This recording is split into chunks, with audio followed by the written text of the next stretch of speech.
And we are live. This is Highly Articulated. I am Adam. With me today, I've got Patty. What's going What's on, going on, guys? buddy? Not much, not much. How are you? I'm well. It's a drizzly cold day here in Kelowna, BC. Uh, Ah, but I think I think this chat we're gonna have with these guys is gonna be pretty good. totally. I don't want to waste too much time. I will just say, before we get started, that we are going to be talking to the guys from Animal Warriors of the Kingdom. I'm very, very excited. Um, Available for pre-order on eCollectibles, available for pre-order a few other places. Don't sleep on these. They're going to be a ton of fun, and you guys are going to be kicking yourselves if you don't get your orders in. Um, Without further ado, let's just bring them on. Let's just get this party started, I think. Woo. So today we have Jason of Spero Toys and Animal Warriors of the Kingdom. We've also got from Authority Figure Jeremy. How are you guys doing today? Awesome. Yep, doing good. Appreciate you having us Waiting on. down here in Louisiana. Yeah, yeah. Nice. It's we got this is fun, right? Because I got me out on the west coast of Canada, Patty out in Quebec, Canada. Jason, you're in Louisiana. Jeremy in Wisconsin. So we're all over the continent, all over the map, so to speak. But hopefully we can keep it on point and keep it keep it on topic today.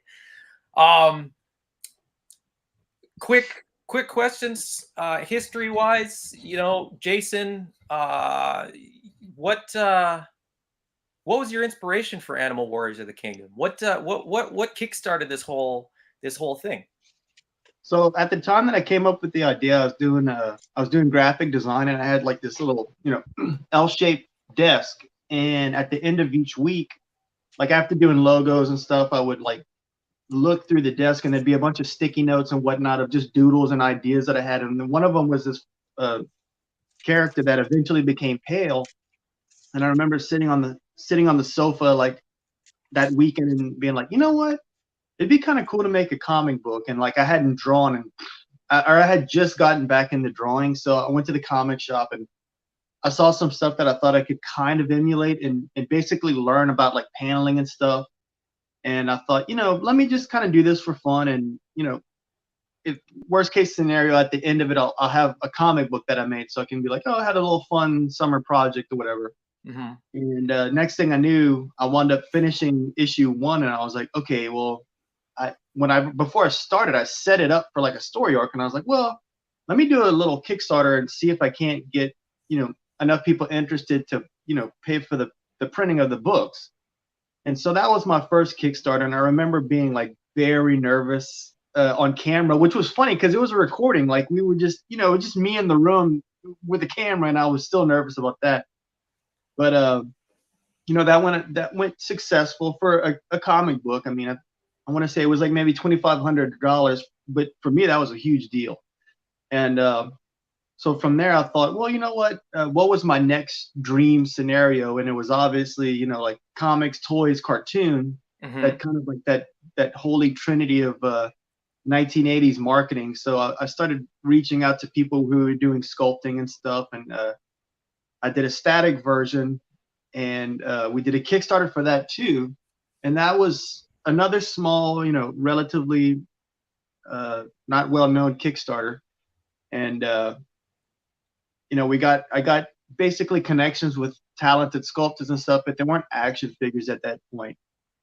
So then I made the next step and kind of found someone who could do articulation, and we went ahead and articulated everything, and which is financially difficult for me at the time because I still had the day job, and it was like, oh, I guess we'll be eating rice and beans for like 8 months to pay for like all of the, just the point where you want to show something as a Kickstarter.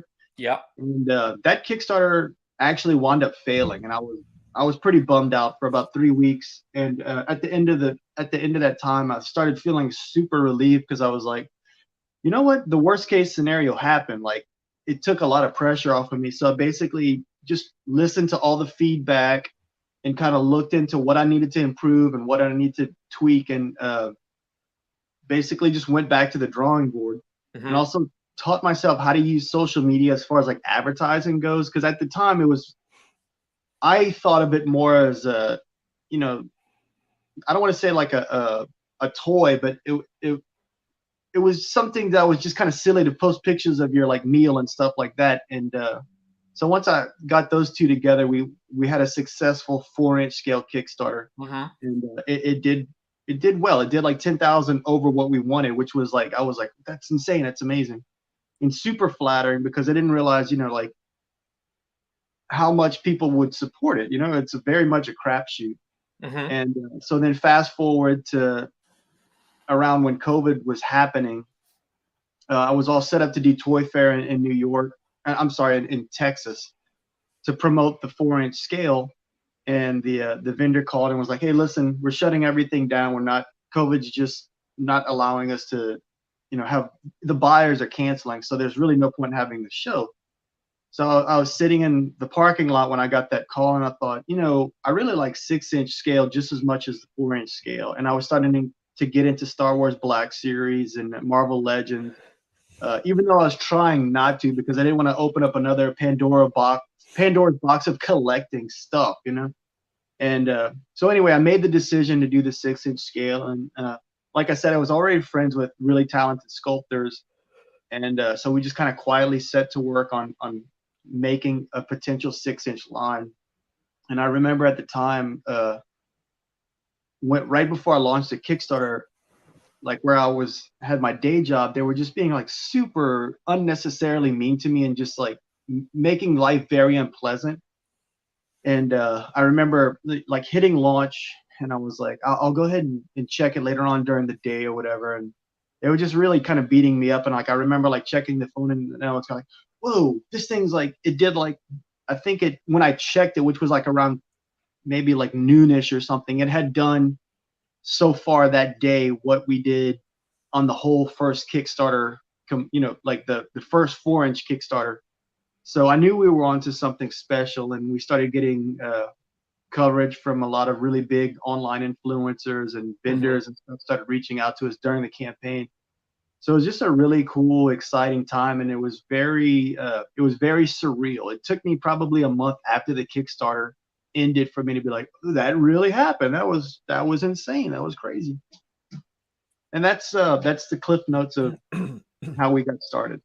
So, as soon as you realized that the Kickstarter was working and that this was going to fund and this project was going to be happening, did you quit?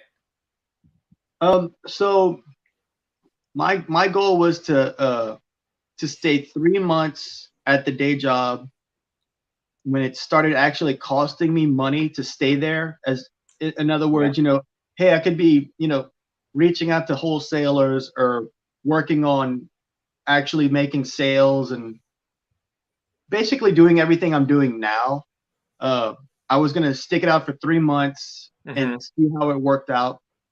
And I wound up staying for 6 months before I was just kind of like, yeah, this is costing me money and you obviously don't want me here. So I was like, well, you guys have a great good luck and thanks for all the fish type of thing, you know? Yeah.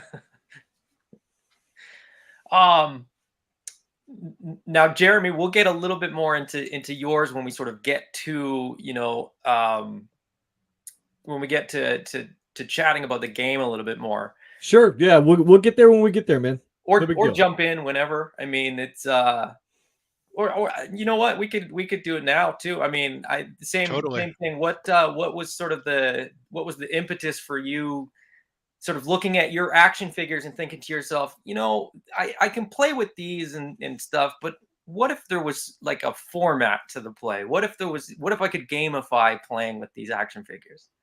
That was really the inspiration. What was how do I take these action figures as a 40-year-old man and get away with playing them without like smashing them together and making sound effects like you're 7 again.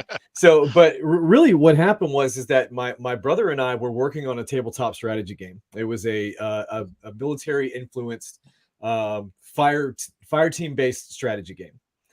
where different members of the team would have different jobs. You'd have a machine gunner, a medic, a team leader, engineer, stuff like that.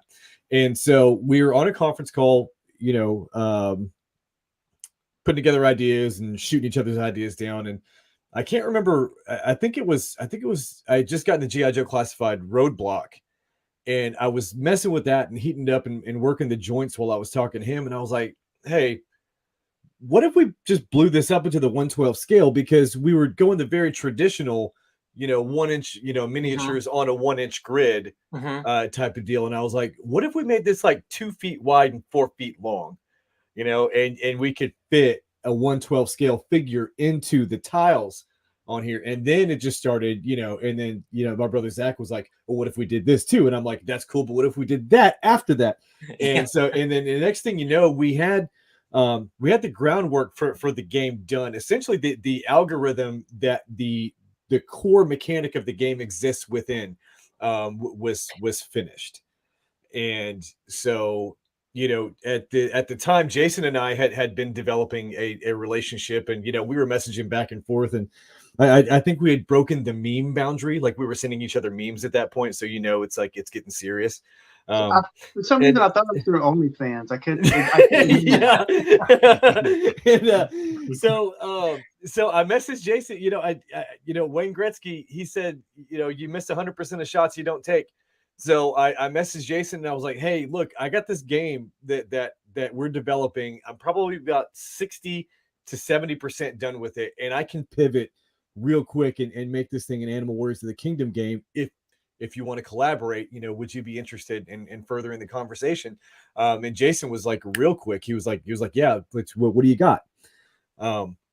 So, and then we've just been we've been working together on the game ever since, and it's just it's getting bigger and bigger. The ideas are getting crazier and crazier. The version 1 of the game is complete, so that the core rules are done, and final play testing has happened, where we actually had 4 games working or happening simultaneously, with 2 players at each board, with my brother monitoring and taking notes of everything. And the interesting thing about the way that we built the game and the algorithm which controls it is that we can play the game mathematically without physically playing it, right? So we can, like, through an equation, we can throw something in there to see if this new character that we're developing is going to be too OP based on the numbers in the mathematical run through of the game. So by the time we actually got to physical play testing, I would say with about 90% accuracy, we had eliminated all redundancies within the game and exploits at the same time. So when we got to physical testing, it was just minor tweaks here and there. So everything has been very successful. The game has been very well received. We didn't tell anybody what the game was, right? My brother Zachary, the play testers, the people participating in the play tests are veteran tabletop gamers, but they have no idea what Animal Warriors of the Kingdom is, and they've been playing this game with Marvel Legends and just like random, like Dick Tracy figures, like any action figure that we can put on the board. Yeah. So and they've been having a blast with it. They've got nothing but good things to say about it. So I think that once we get it in the hands of people who are invested in the narrative and invested in the brand itself, I think it's going to be a very, very satisfying thing. I'm very much looking forward to it. I know Patty is as well. I was blown away by the concept, like the integration of tabletop gaming with action figure collecting. It's something that's super unique, right, to the brand that we don't see. You mentioned Marvel Legends playing on top of it. We haven't seen any of the like bigger boys, like the Hasbros out there, trying that integration. It's cool to see. I'm really eager to try it out. Obviously we're very excited about the product, right? But one of the things that we didn't anticipate was, like, every session it's a photo finish. It's a nail biter all the way to the end, because of some of the tweaks we made to the to how you achieve victory.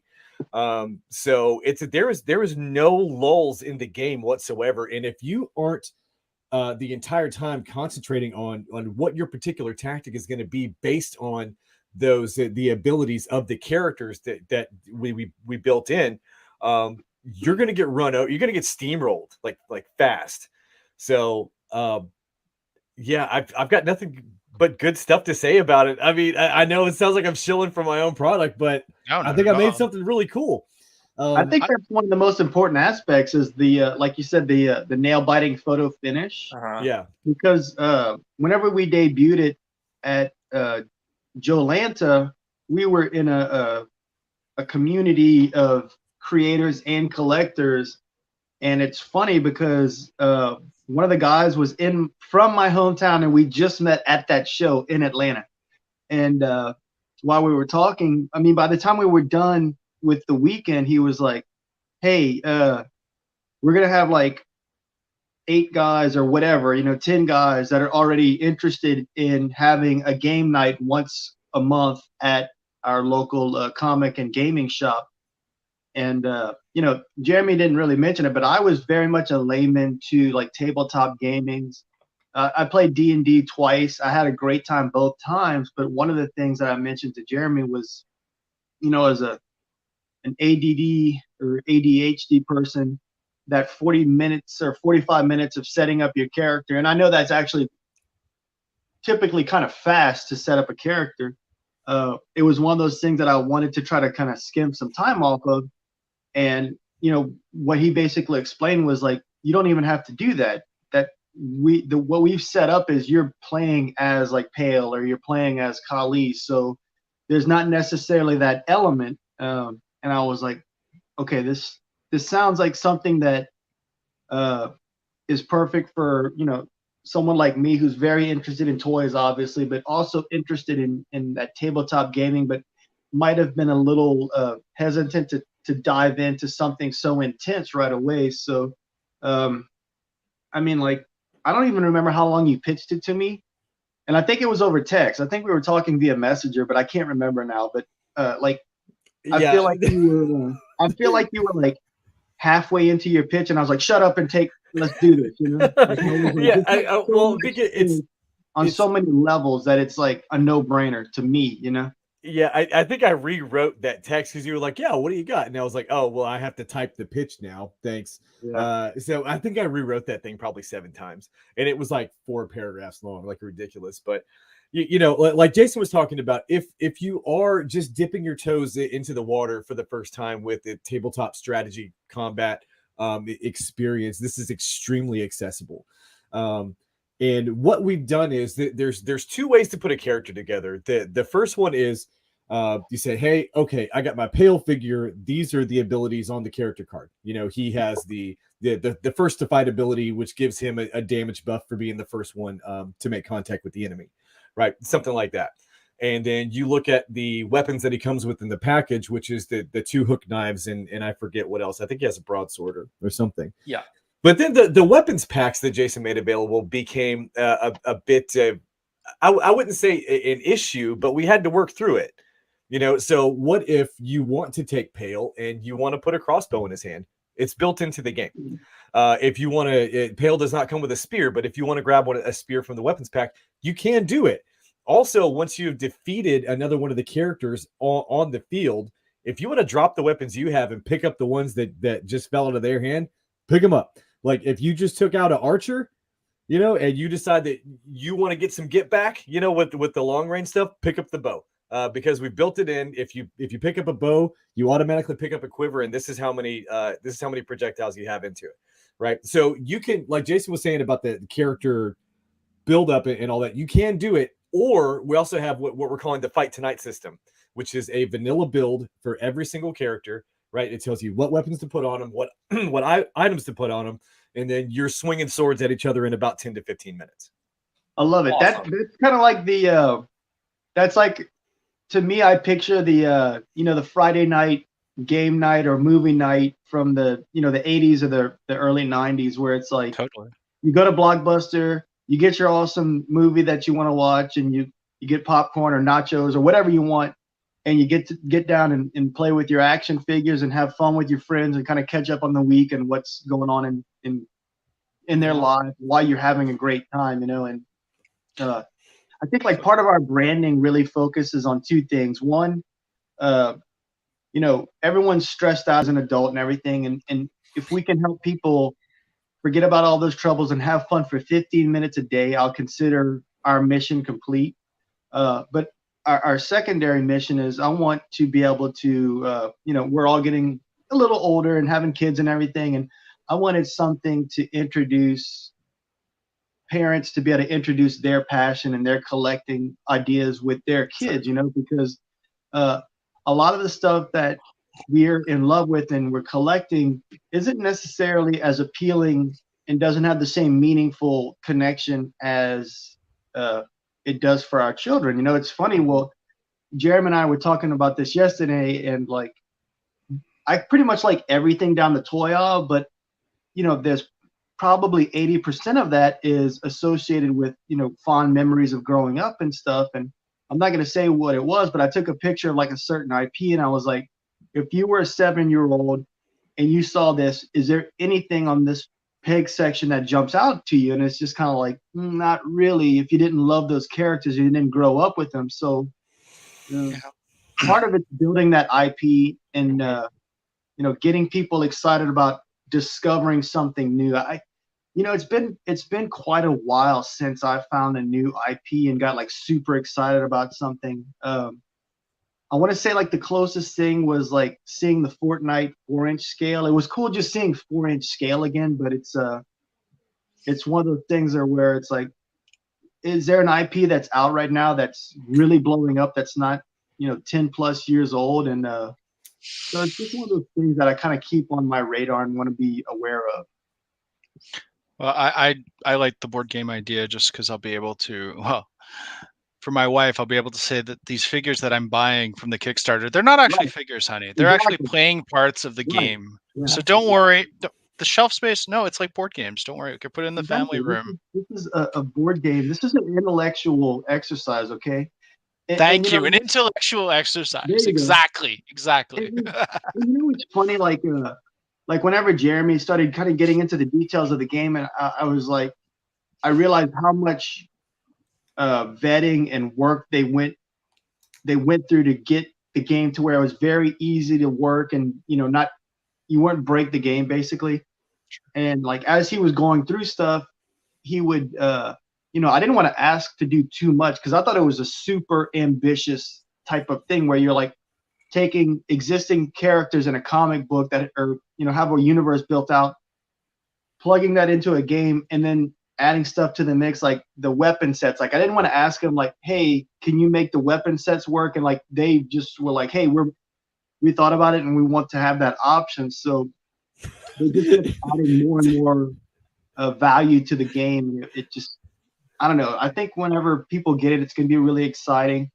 One of the things that I would love to see is people playing it over Twitch, you know, where like they're not necessarily in the same town. They have the same characters and the same setup. Yeah. And, you know, I kind of imagine people like we talked about earlier, you know, where they get together once a month and they might play a longer campaign that might last 2 or 3, you know, weeks or whatever. So, I don't know. There's just a lot of exciting stuff on the horizon.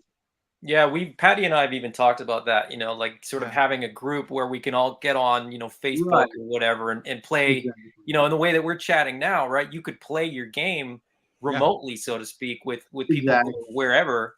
I just have to convince everybody I know to get these figures. That's going to be the hard part. So, but I have a quick question to clarify. Every product that comes out is going to have playability in the game. Is that correct? So all the weapons packs, all the So take that. Oh yeah, thanks. So the game as it exists right now is compatible with the first 2 waves of Animal Wars of the Kingdom. So you have everything in there. Well, I mean, you're not going to have the figures inside the game, but you'll have a card like for Pale. It has Pale's HP. It has his speed, or, you know, for people who aren't familiar with that, how many tiles he can move per turn. It has the range with his default weapons and also his 2 abilities, because each one of the characters has to pick one of 2 ability, right?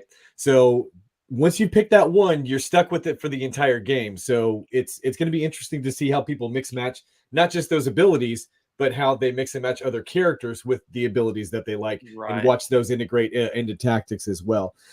So for long-term customer engagement with the game, every successive wave, a booster pack is going to be made available, right? And inside that booster pack, it should be around the same cost as one of the figures from the line, but it will have all of the new cards for the figures in that line. So it's not like you have to buy 4 different booster packs because you have 4 figures. The booster pack will have the 4 new cards for those figures. And also what we're doing is, like I was saying, for individuals that aren't very, very well versed in tabletop or RPG experiences, like I said, this is extremely accessible for individuals just like you, right?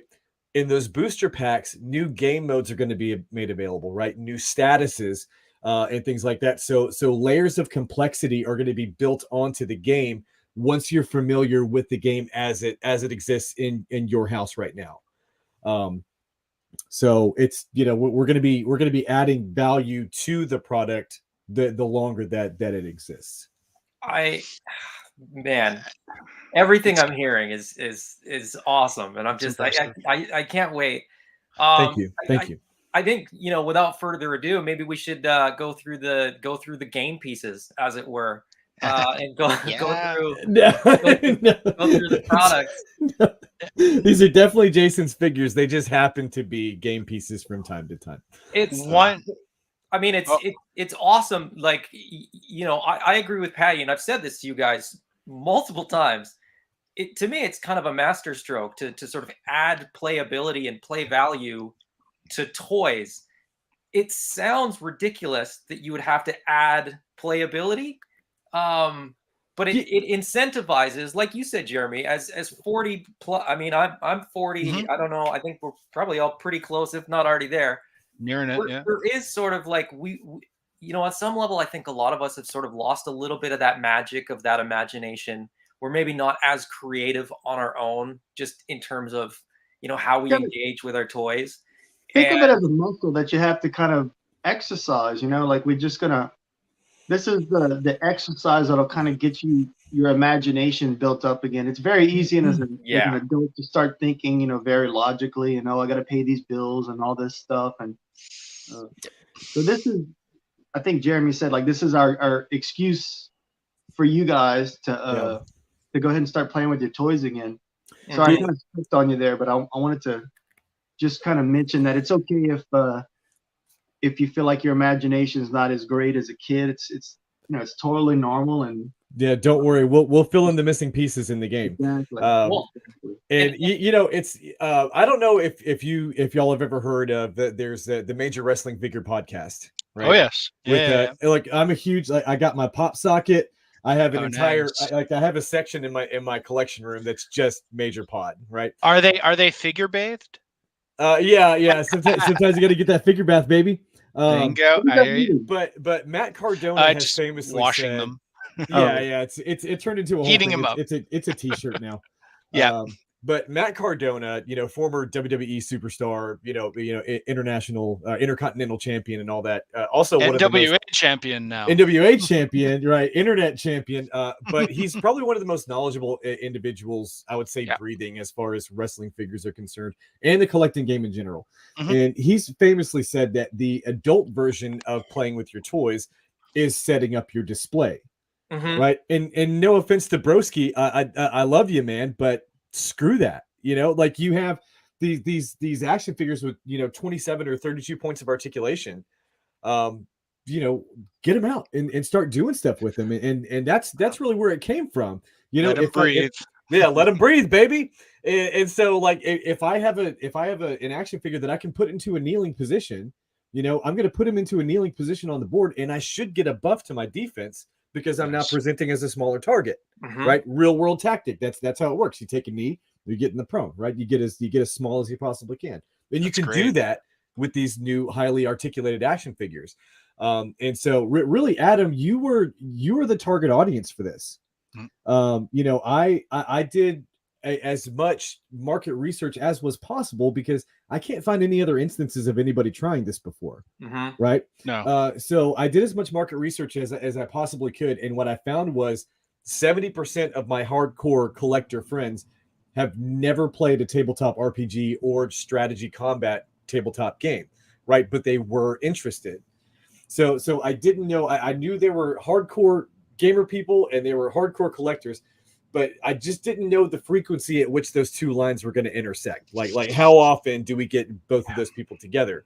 And so, like I said, we've built this entire thing with what's the word, accessibility in mind, specifically, like I said, for people just like you who want to get into this game, that have a collection, they're interested in this line, and you'd like to do something with them besides put them on a shelf and take them down to dust them once every 3 months. You know, in your diagram of those two groups coming together, is there a third group for dads that want to justify spending time with their kids doing things that they want to do? Hey, look, for sure. You know, look, it's Animal Warriors.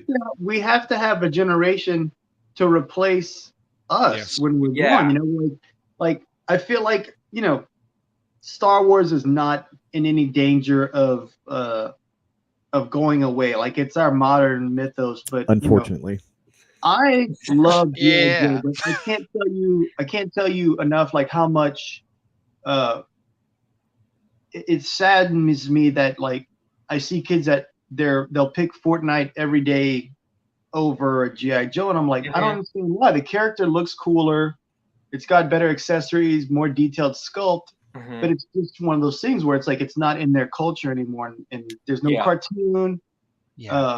So, you know, it's just, to me, it's very important that we don't just keep rebooting stuff, and we have to let a little bit of new stuff in every once in a while and kind of see what catches on, instead of just, like I said, just doing the safe thing over and over again.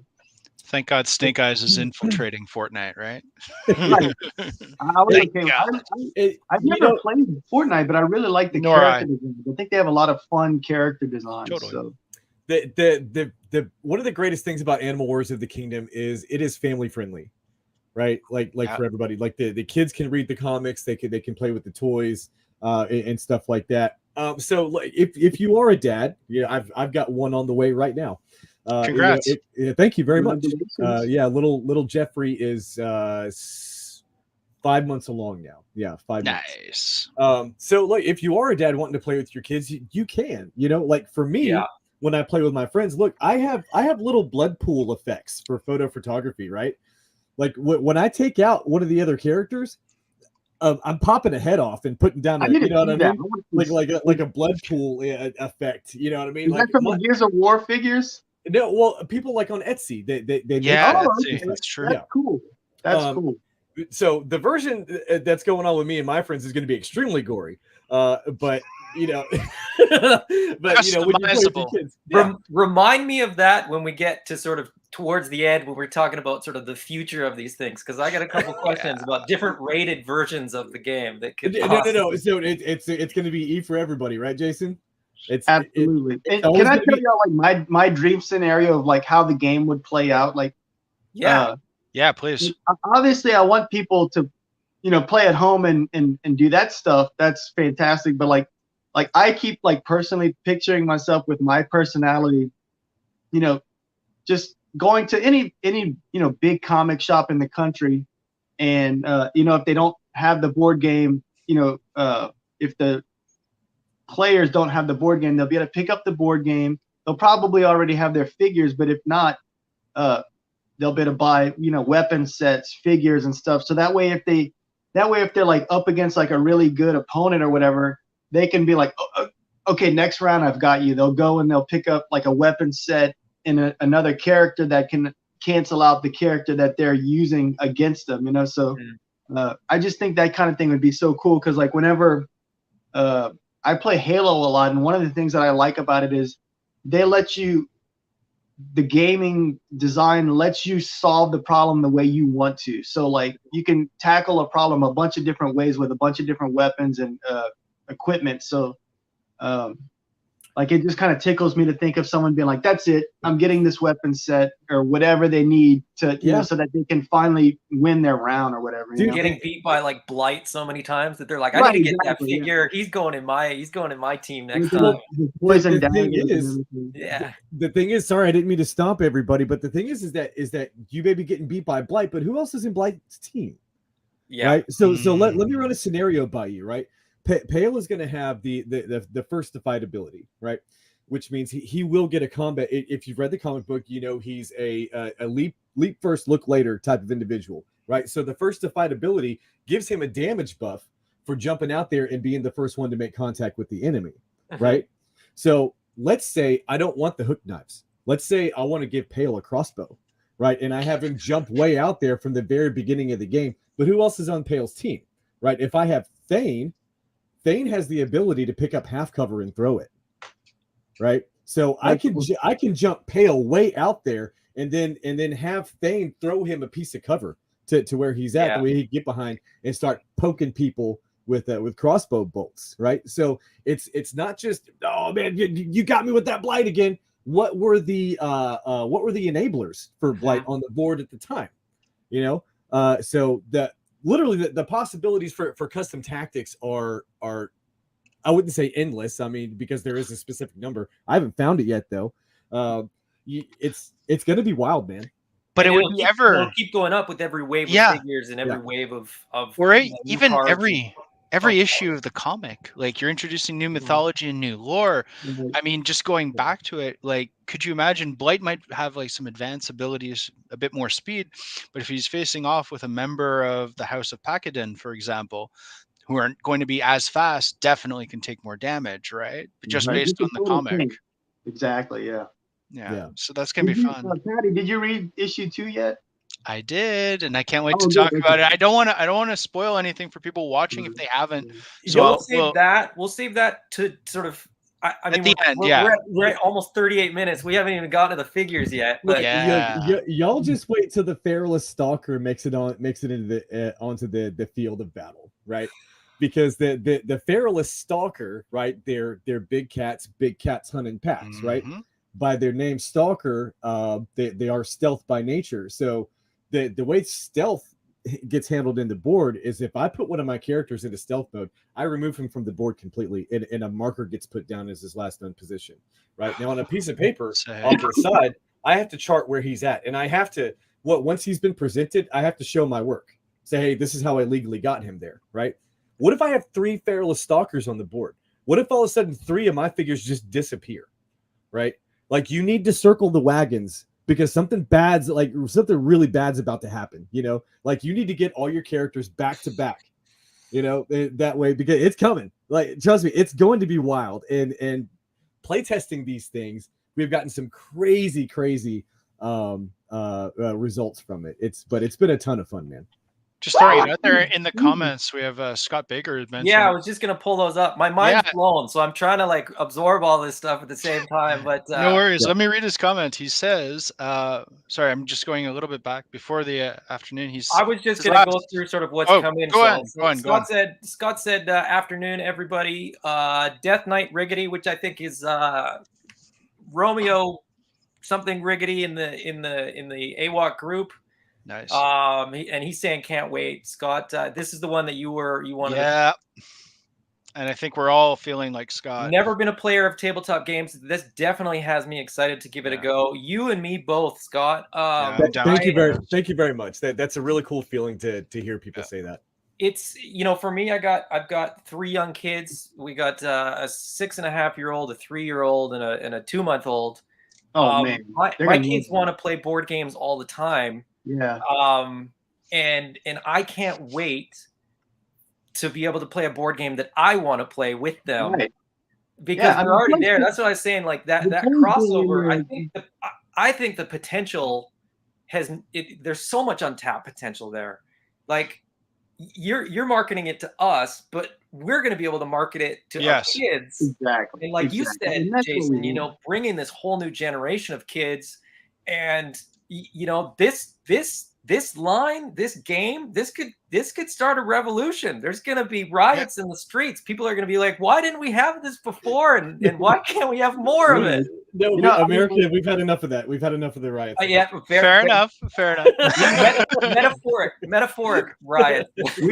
We really want to be undeniable. Like we want to have, you know, top tier games, you know, tabletop games, amazing toys, you know, a compelling comic with great artwork, and we want to get to the point where, you know, we have you know, showrunners that are like, hey, listen, did you ever think this would make a cool cartoon? And I will be like, yes, I actually have. Well, actually.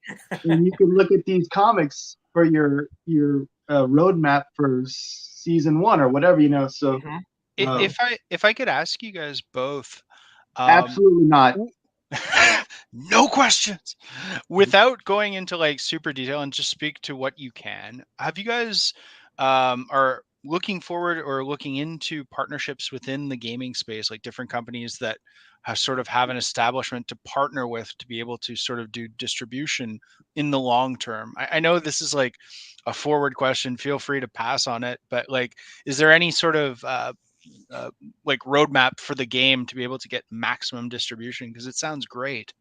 I mean, honestly, it sounds awesome. We haven't really looked into it that much. Like ideally, what I would like to do is, you know, maybe like around wave 3, when we have, you know, the board game out, and I guess what, Jeremy, it'd be like 2 booster packs after that. We can start. We can maybe get like a full-time salesperson that can kind of take that off of my plate. Yep. Like right now, I'm wearing a lot of hats, so you know, I kind of think along the idea of all the vendors that are carrying or that have pre-ordered, you know, wave 1, will, once they get their stuff in and they're sold out of their stock and they want to reorder stuff, we'll say, hey, listen, we've also got the board game that we're offering with this next wave. And I really haven't thought it very well through or far ahead. Obviously, I would be open to that, and it would be take something off of our plates, you know. Sure. I feel like we've made an awesome product, and if we can get someone who's a little bit more geared to like sales to step into that space, that would be great. Yeah. What do you think, Jeremy? I think it would be a very interesting thing to do, because the game does not exist without the figure line, right? The figure line is always going to be the star of the show, sure. Right? What we're doing at Authority Figure is giving you just a different way to have an experience with the products that you were going to buy anyway. Right. So like I said, the figures are always the main attraction. But as far as like having the game available, like are you talking about inside of a retail space, like some of those you know, board game places and stuff? Board game, right? Yeah. They would also have to stock the figures because it's a companion piece. The cross sale product. Yeah. Exactly. Right, exactly. I mean, like part of the part of our wholesale deal is like you obviously have to purchase a certain amount of toys. You know, going forward, I want that to be comic books in the game as well. So in other words, like a new potential vendor would, whenever they buy in at whatever wave they're at, they'll get that wave. They'll get, you know, the option to, you know, purchase up to whatever comic we're at, and then they would also purchase the board game and whatever current booster pack it's up to at that point. Adam, man, I don't know about you, but I'm thinking of challenging some of the other nights. If we can get a little group together to do a tryout and maybe putting it on your channel, that could be fun. Yeah, I think that'd be awesome. Yeah. So Patty and I know each other for a bunch of different collectors groups. The G.I. Joe Classified, you know, group. There's a Canadian Mythic Legions group. He and I were sort of saying, okay, when do we start the Canadian Animal Warriors of the Kingdom group? Because that's come on. I'm here. Do it. It's gonna be. I mean, this. You know, everything we're talking about, like I agree with everything that you guys are sort of saying in terms of like your pitch and what your goals and stuff are, and I'm sort of shouting to anybody to listen, like this line is going to be awesome. It is. Let's get into the figures a little bit. Feel free to comment or whatever as I sort of. I'll just scroll through them if there's one that you want to talk about. So, I mean, if anyone that's new to the line or just seeing this for the first time, this is our main hero, Pale. He's our He-Man. He's our Duke, our Luke Skywalker. That figure was the first figure that I 3D printed off of. I mean, I've got several resin printers now, but I can remember whenever I printed this particular character, I forgot that whatever we're sending to the factory is going to be at 104%. So I got completely done with painting him, and I was like, yeah, that looks too big. And then I realized I forgot to shrink it down. So I was like, let's try that again. And keep in mind, I still had like my full-time job at the time. So I was like, this is all like Midnight Warrior and Weekend Warrior type of stuff. But, you know, this is, I think, the second print that, you know, was the right scale and everything. And I remember, you know, I have a bunch of great friends that were taking the photos and stuff. And I can remember looking through the camera and be like, oh my God, this is going to be so awesome. This is going to be a hit, you know? So that's our main character. And he actually comes with two the hook daggers that aren't pictured right there. Oh, nice. Extras. We'll get to the weapons packs, and I think it's in the weapons pack, so we can sort of you know, refer back to that. But that was one question that I had about a lot of these figures. So these are the promo pics for all of the figures. But I've sort of heard you say things like, you know, Pale comes with the two hook daggers. To my understanding, and maybe you can sort of speak to this with each of these pictures. So Pale comes with two hook daggers. Is there anything else that Pale comes with that is not pictured? He also comes with additional hands. So I believe he comes with two fisted hands. Okay. And I think he might come with like where's my hand? Like, you know, kind of like a dynamic hand. Yeah. I don't remember exactly. I'm pretty sure he does. We'll just say he does, because I'm too hairy. And when he doesn't, everybody can message you that watch this and be like, "Hey, where's that one more hand? Where's my extra hands? I want the hands." I was thinking about what was that, Talladega Nights? You know, I don't know what to do with my hands. They're just like this. He's like, and not to go back too much on it, but like the interchangeable hands, would that also impact into the board game stuff? So like if he had to punch, would it like we'd have to switch the hand? So here's the deal with the game is that you're going to have basic attacks, right? Now, whether or not that if that basic attack you do it with a weapon in your hand, or if it's oh no, I lied. Sorry, we fixed that. Yeah, there is, because we added disarm, right? I forgot about that. If you try to attack a character that has a shield and you miss so epically, right? That individual with the shield can deflect it to the point where it just knocks it completely out of your hand, and now you're down to claws and fists, right? So yeah, if you wanted to do that to simulate that in the game, you could put that fist hand in there and start throwing haymakers. No, sir. I just wanted to call back. Continue on, Adam. You know what? Pale being the main character, being sort of the main man, he's my favorite just by default. I think, and having read the comic books too, there's a lot of really great figure designs, but just the personality and the character, and like I said, the fact that he's the main man, Pale, man, he's gonna be so good. To anyone watching who hasn't read the comics, please go ahead and do them. It's so worth your time. It adds so much depth, and they're really well done. Published. I like. Yeah, I want to make money on it. Obviously, I want to pay for the books and pay the artists and everything. But I really want the comics very readily accessible in comic shops. So I don't know if I need to get an agent.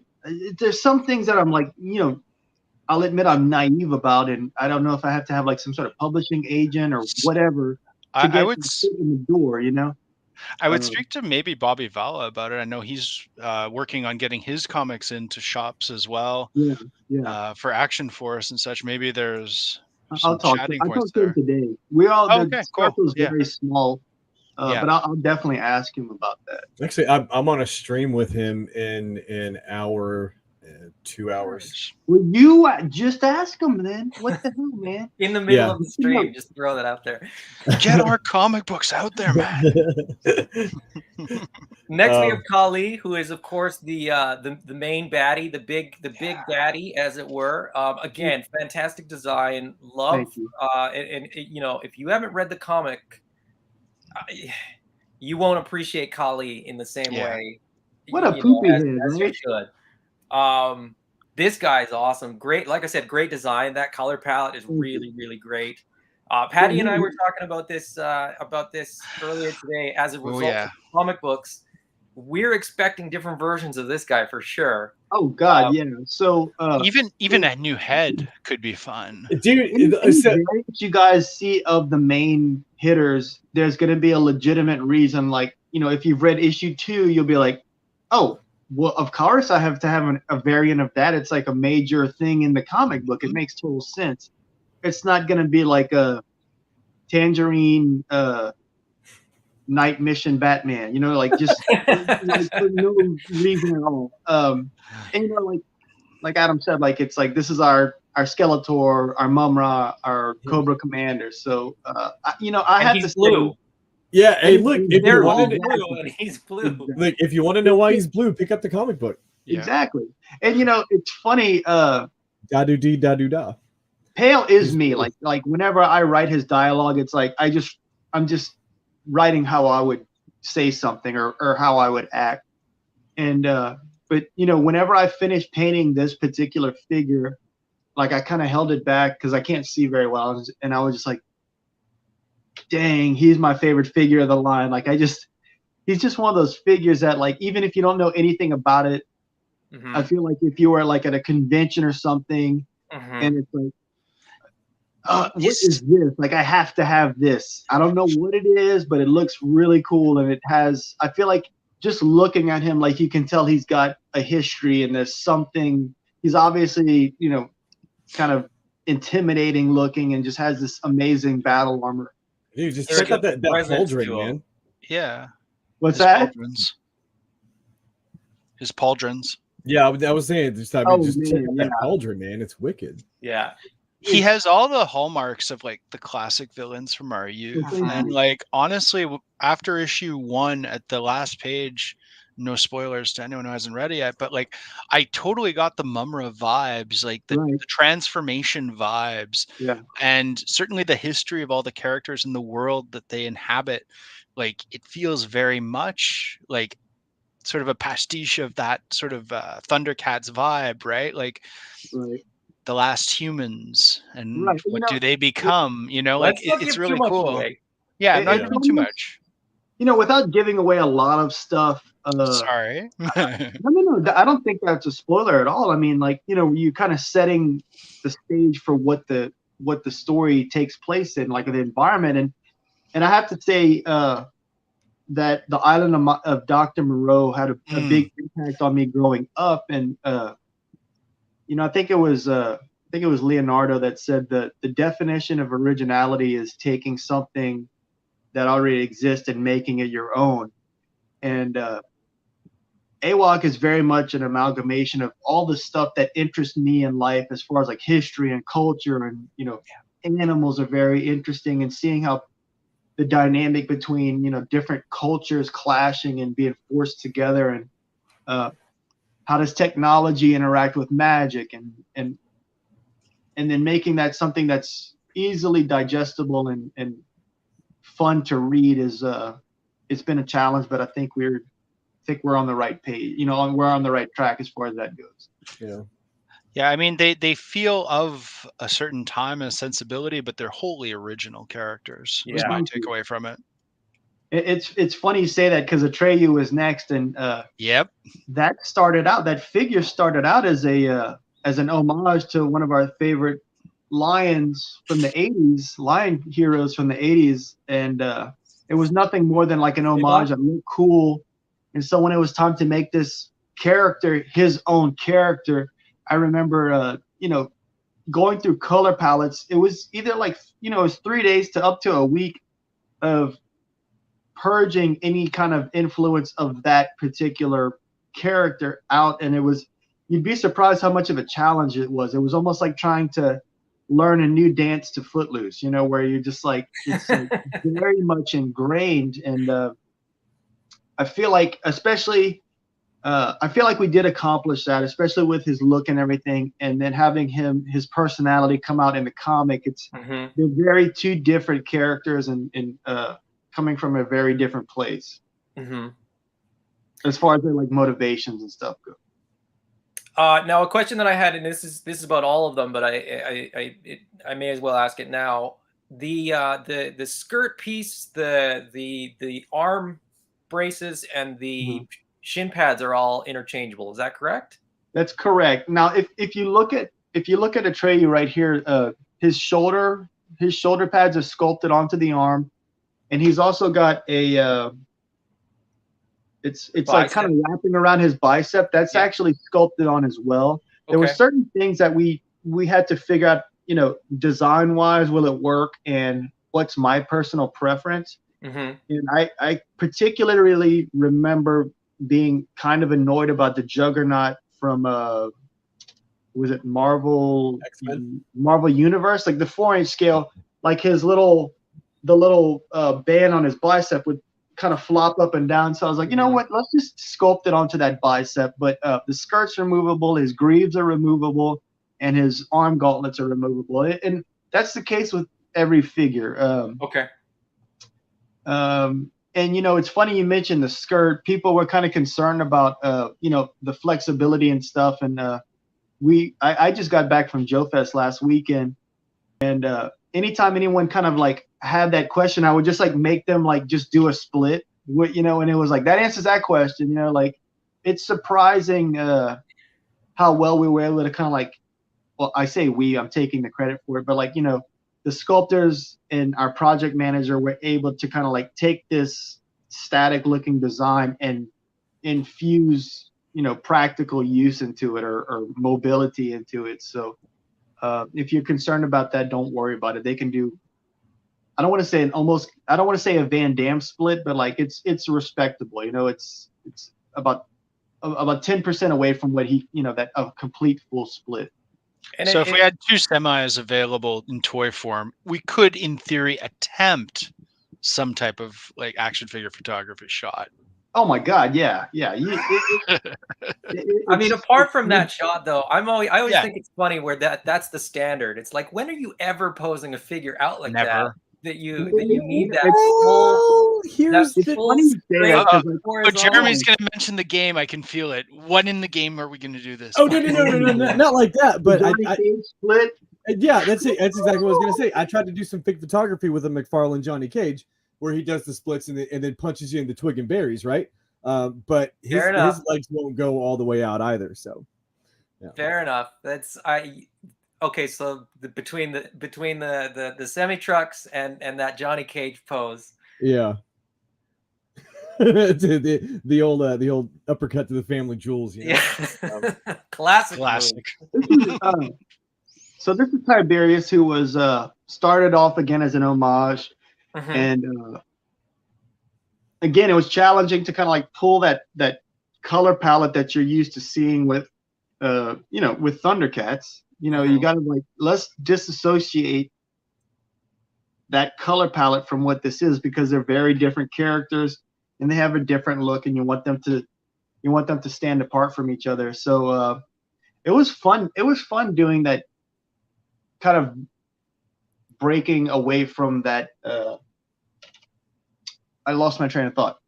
Breaking away from that convention of Thundercats, maybe? Yeah. I mean, and while we're looking at them, the reason I'm like stumbling over my words is because I wanted to talk about the articulation, which is you guys mentioned G.I. Joe Classified, and one of our sculptors has done several of them. And when we were talking about the articulation breakdown, I was telling him how much I love the G.I. Joe articulation. And after talking about what kind of functionality we wanted as far as like, you know, the removable greaves, I decided to just totally eliminate the calf cut. So that's one less articulation thing that these figures have. And the reason is, you know, if you have your calf slightly out of whack, it's going to make it hard to put that armor on. So it's one of those things that we just eliminated. It still has the thigh cut. It's basically got everything that the G.I. Joe Classified has. Mm-hmm. And the only other difference that it doesn't have is for the G.I. Joe Classified figures, they had like a independent T-bar for where the hips connect. Yeah. The drop down hip. This is just like a Marvel Legends, very, it's a static T-bar. And I found that it really doesn't affect anything. So it was just one of those things that I was like, they'll want to have the factory workers pulling their hair out over something that doesn't make a huge difference, Yeah. Adam and I are both giant Joe fans, but I agree with you. Even just now, I was fooling around with my Spirit I have in the display case, and I'm starting to notice, like in the drop down, like there's a bit of white there, right? A bit of stress. So it's not quite perfect. I'm gonna have to probably put some shock oil in there. So for me, the drop downs, even though I love them, being an import guy, I do enjoy having them. They're not always necessary, and I think if it's the same hippage as like a Marvel Legends, that's really great industry standard. So congrats, that's a great choice. Our guys do a ton of Marvel Legends. They're starting to do G.I. Joe Classified now, Power Rangers, Fortnite figures. So it's one of those things where, we could throw everything into it, that we have the option to do it, but it's like, what's best for the figure and the character and the playability that we're trying to get across. Second issue got me pumped for Atreyu. Awesome, Scott. I'm glad you enjoyed it, man. Yeah, he was really a big part of that. And Romeo says Team Blight here. We'll get to Blight in a minute here. Blight is a cool figure. I can't wait. I can't wait to see the functionality of him in the game. I'm sorry, I talked all over you. I'm sorry. Yeah, sorry. Go ahead. No, I was gonna say Blight makes his debut in issue 4. So nice. So let's talk army builders. I guess we're up to now. This is our first army builder. Yeah. His helmet is removable, and again, his greaves are removable, and his arm gauntlets are removable. I forgot to mention, him and Atreyu, their armor is sculpted on, so there's no, you can't pull the armor off the chest. The skirting comes off, and they all have briefs. If you wanted to like strip some of the figures down to just Tarzan type figures like Pale, they all have briefs, but this one you wouldn't, there's no naked buck underneath the chest on there. But Jason, you gave us the primals. I'm sorry. I was just gonna say, but you gave us the primals for that, that's so true. we're good. That's true. That's true. Yeah. I'm sorry. Go ahead. I was just gonna ask Jeremy really quickly: are we rewarded in the game if we have multiples? Like, let's say if we army build like 4 or 5 of these, is there an advantage gameplay wise, or is there a, sort of something factored for army builders? Yeah. So as an adult collector of modern lines, I always make sure when there's an army builder character that I pick up at least 3. Right. I got 3 of these. I got 3 Steel Brigades from Bobby Vala with 3 Swarms and 3 Scarabs, and you know what I mean. But yeah, there will be. So the premium version of the game is going to have an exclusive figure, which is the Chunari Centurion.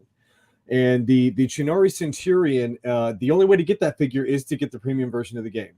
And he is a leader of the rank and file Chunari legionaries, except his color palette, his armor is all gold. Sure you find him in there. I got it. I just okay. There if you go. There we go. So Great. that's the Chunari Centurion right now. And the cool thing about the Chunari Centurion is that he has this specific ability that when combined with 2 additional Chunari legionaries, they can form a phalanx together.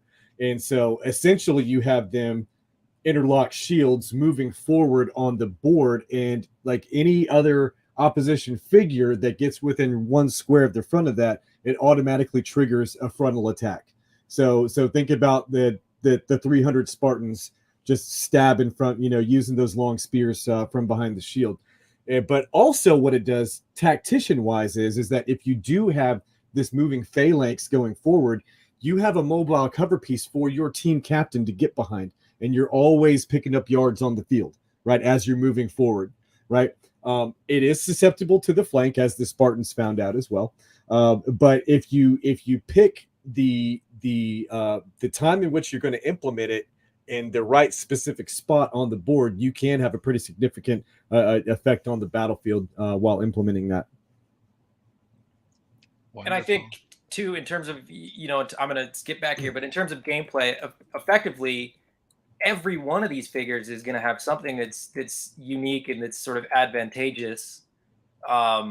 Is that fair to say? Like we've mentioned, Blight's ability and Pale's ability and the Legion builder ability, but they're all going to have something, right? There's not a bad figure in terms of like gameplay.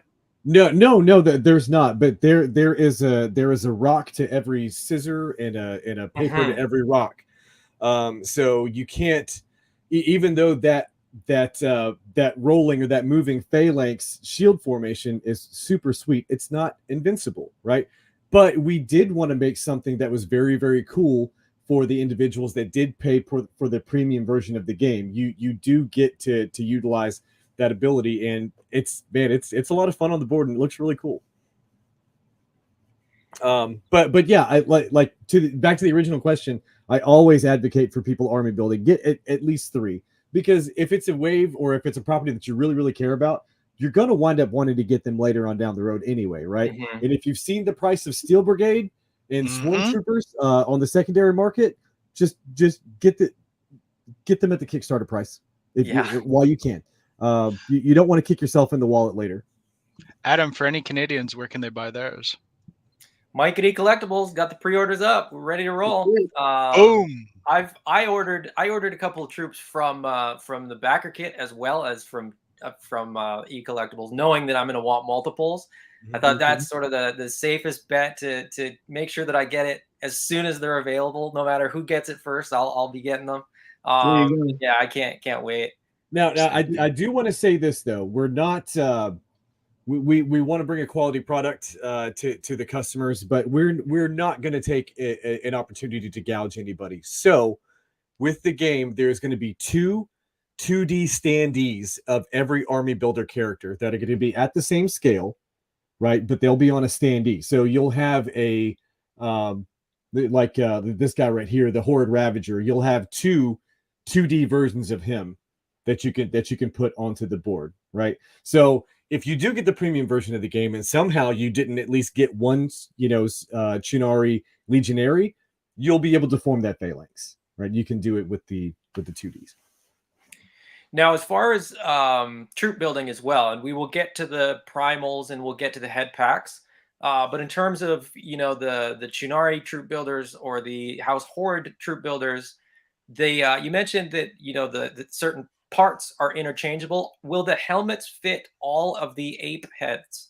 Because there's a couple. I think there's a couple different. Fit all of the ape heads, and I've actually put them on a couple of Mythic Legions too, so they'll definitely fit something that doesn't have really big pointed ears, but it's not going to fit a Treyu or a Tiberius, and it's not going to fit Lexion. It might actually fit Cordoon, but I'm not positive. I know that sounds crazy, but I just haven't popped the helmet on him yet. I want to be surprised too. Well, I'm looking at the Legion builders too, and I'm thinking like sometimes if you have a masked Legion builder, like some of the GI Joe stuff or Steel Brigade, you can have as many as you want, and there's no, you don't have to differentiate in a way. But I'm looking at this, and I'm looking at the head pack, and I'm looking at the primals, and I'm thinking, okay, if I pop and swap a couple things here and there, I could have 4, 5, 6 different troops, all unique, just with different sort of combinations. And that gets me excited as well, because I love to pop and swap figures, and I love to have unique stuff on the shelf that isn't necessarily straight out of the box. So modularity is a ton of fun. Oh, absolutely. I'm messaging one of the sculptors now because you mentioned something that I was thinking about right before I fell asleep last night. I don't want to forget again. Yeah, man. Next we have Blight. do we, you know, spoiler alert, he's a clone. Maybe that we'll leave it at that. We won't get too in depth of sort of who is a clone of what or anything like that. But poison tip daggers, stealthy, evil clone. I think a lot of people are really into this guy. I would say he's definitely more popular. He's more badass than like a faker clone. You know what I mean? This guy is bringing the heat. He's got I like his weapons a lot, but his real weapon is, you know, psychological terror. He's really gonna kind of gum up the works for Pale and his crew. Issue 4, is that what you said? Correct. Yeah. I think he might be a sneak, you know, a little sneak peek at the end of issue 3, but I don't remember now. I have to look at the script. Nice. Man, the comics are so good. I can't wait for more. It's you know, They're the second really one just fun. dropped recently. You know, the third one's fall, and then the fourth one. Are we likely going to kind of see the comic books line up with waves, or will we get a couple per? Well, we'll get to that when we get a little bit more into the comic books, but we'll push through with the figures here. The Kickstarter exclusive Vero Atlas. Pre-order that character right now. If there's only one figure you want to pre-order or on the fence, do it right now for this one. I'm trying to figure out a way that he doesn't sell out the first week they arrive in inventory, but they're like scary low. So I would definitely, if you're only going to pre-order one, I would do this one right here. It's very popular. But we basically only ordered a little bit over what the Kickstarter and backer kit numbers did. I mean, obviously there's, you know, the vendors and everything ordered stuff as well. I mean, the only solution that I could, excuse me, think of right now is maybe offering like 30 of them once a week until that way they don't sell out the first week. But you know, we can't really control what our vendors are going to do. So I have a feeling I've said the same thing to people. If you're only going to get one, if you just want to dip your toe in and just sort of get one and see how you like the articulation and the scale and all that kind of stuff, get this one, because if you don't, you're going to be kicking yourself, and he's going to be one of those ones that's really hard to find later down the line. So look, I would say this honestly, as someone who's been purchasing boutique toys for a good while now, right? When was the last time a figure from a boutique line actually dropped in value? Ever. It always goes up, right? So like, it never happens, right? So I mean, especially lessons learned from Valaverse, looking at eBay and Mercari at those prices. So look, you know, it's going to be a sweet freaking line. You know, like you get what you want to get from them, and then for some reason, if you don't like them, you can put them up on the secondary. You don't even have to scalp. Put it up for bid, and the market will drive. You know, the market will do what it's going to do, and you'll wind up doubling your money. It's really exactly. There's no way to lose in the scenario. Exactly. I mean, if you're worried, like Jeremy said, if you're worried about coming across as a scalper, you list it for what you paid for, and the demand's going to go up. You'll make your money back. You'll probably make the bidding war will double your money. Watch. Yeah, and he does come with a magic staff as well. There's like this crystal staff, which is pretty cool looking. Nice. That's good to know. That's exciting to know. I mean, that's such a good looking figure. Again, the deco. There isn't a single figure that I looked at the deco and I was like, meh. When I did the Kickstarter, he was one of the most. Yeah, he was a standout for me. Just a behind the scenes of what was going on during the Kickstarter. We are now entering the territory where I was staying up till 3 a.m. printing and/or painting stuff, just to try to keep up with the stretch goals that we were hitting. And bless his heart, Eddie, our PR guy, I had done metallic legs very similar to Tiberius, and he was like, no, they need to be, you know, bare first so we could see the stripes. And I was like, you're killing me. But I think he made the right call. It's I really enjoy that figure, and I think like everyone said, it's something that's going to be collectible in the near future. My rule of thumb in terms of toy collecting and toy buying is you'll never get it cheaper than retail. Right. buy it when you see it, because you know it's going to go out of stock and you're going to regret it, and it'll go out of stock the day after you or the day before you decide, okay, I guess I'll pull the trigger on this one.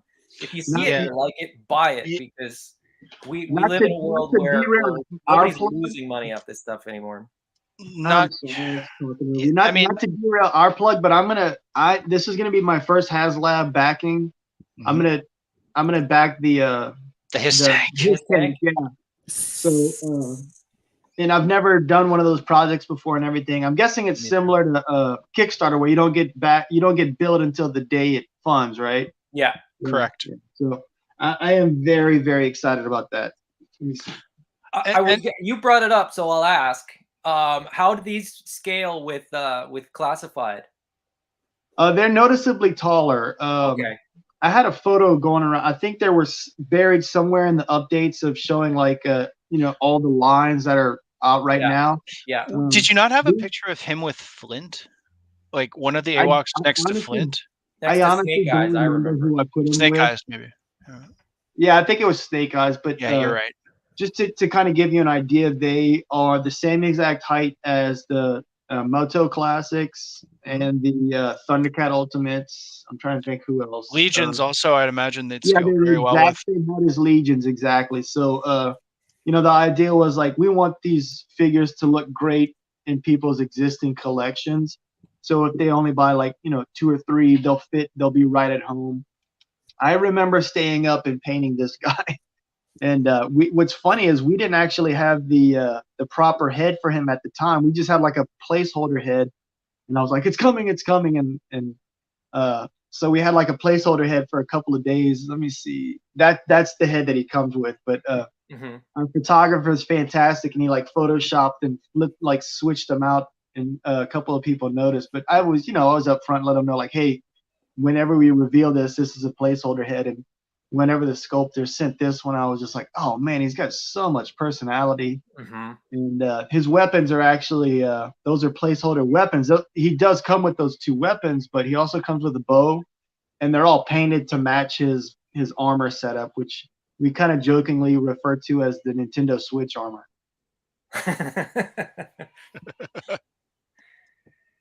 So I mean, a bunch of these come with a weapon or 2 that aren't pictured. Are we gonna get an updated version of the pictures? Yeah, as soon as we get factory samples, I'll just go ahead and start. Our photographer will go ahead and just like retake everything. That way we can have like post photos. Like another Lexion's my favorite figure from the unlock stuff, not including Thane, but like the primal core line. So he also comes with a crossbow, and again, the weapon decos match his armor, which awesome. I don't know, like I really love that. Like he's kind of got like that very monotoned, subdued armor, except for those 2 bright citrus orange accents on there. I feel like it really just it helps really give him like a history and a personality. Is aside from his awesome face sculpt. Now, it doesn't always come across on all the pictures, but I've seen, like I think at Toylanta and some of the other pictures that I've seen, some of these are a little more metallic in production than in the promo. Is that correct?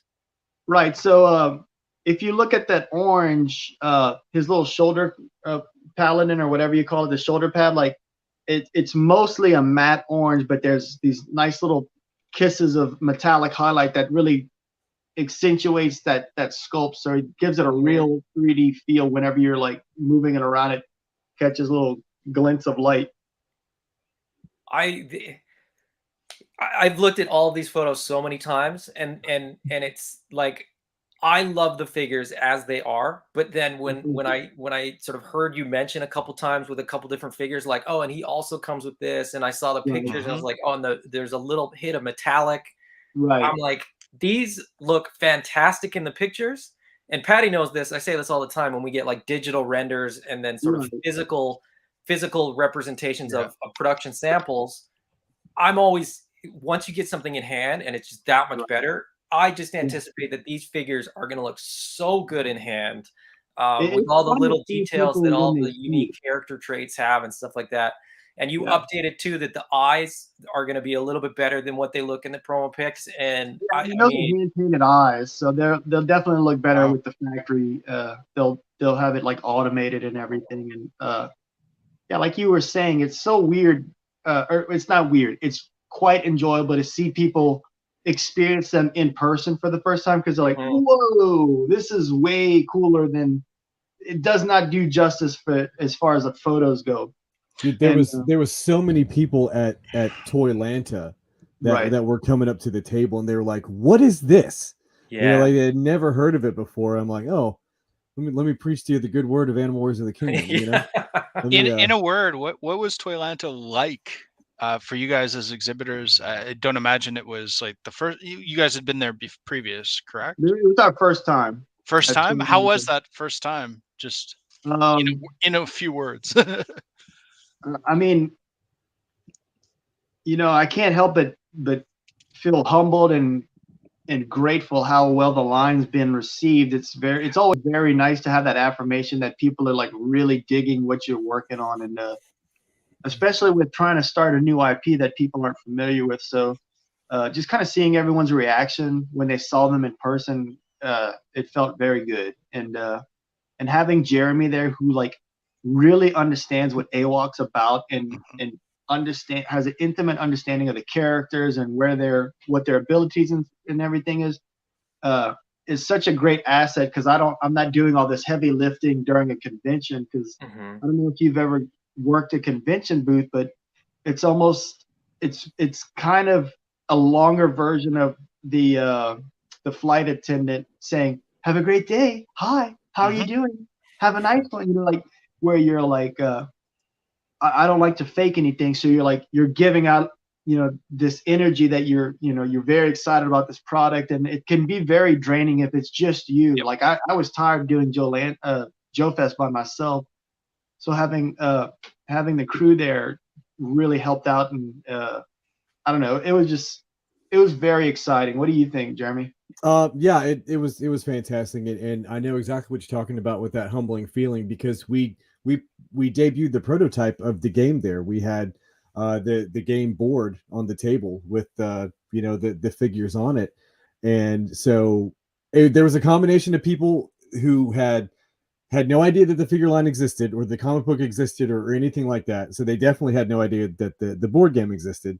And then you had customers of Jason's coming to the booth say, "Hey, yeah, I got in as soon as the Kickstarter went live and stuff." And they're like, "What's this?" And then I explained what the game is. And look, I like I said, I try to be a very humble individual. I'm not a very self-congratulatory type of person, but I mean, there was multiple people that called the idea genius, and I mean, I couldn't I help did. but I couldn't Yep. help but agree. So Honestly, that's why he didn't have to pitch it much to me. I was like, this is a no-brainer. This is awesome. Yeah.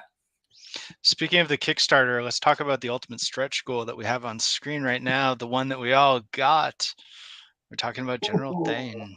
Man, I I have I had that figure over here. I've done that figure several times, and that particular one in the picture had some sort of resin leak in the arm, so I can't I can't ship it or anything, but I have it over here, and it's just the best word I can call it is like a showstopper, where you're just like, whoa, I don't know anything about this line.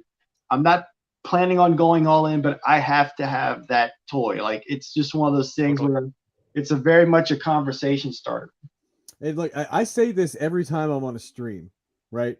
But Thane's arm, right? A GI Joe classified Red Ninja is only about this much taller than Thane's arm, Yeah. right? Wow. You're looking at a big chunk of plastic right there, man. Yeah. And it's one of those things that it's not the tallest figure, but like he's just got, because I think like because he's so wide, he's just got this very imposing feel to him. I mean, his Well, weapon alone, look at it. yeah, I was gonna say everything is chunky. So he's got those massive arms, those massive Yeah, fists, that huge exactly. chest and torso. His hammer, like, man, And That you know, we'll game is get as to it. tall You've as teased the other other figures. versions, other Savage figures in the Right. future. So that's Exactly. Yeah, anyone, again, going back to the comic, pick up the comics, issues 1 and 2 out now. Like Thane he's an impressive character too. I know that for me, he was the one I was most drawn to. I'm super eager to see his story, and certainly his story with God, what's his name in issue 2? Hannibal. Hannibal. I want to know what's up between him and Hannibal. Yeah. Yeah, There funny is 'cause there people- is stuff there that we need to know, Jason. We need to know.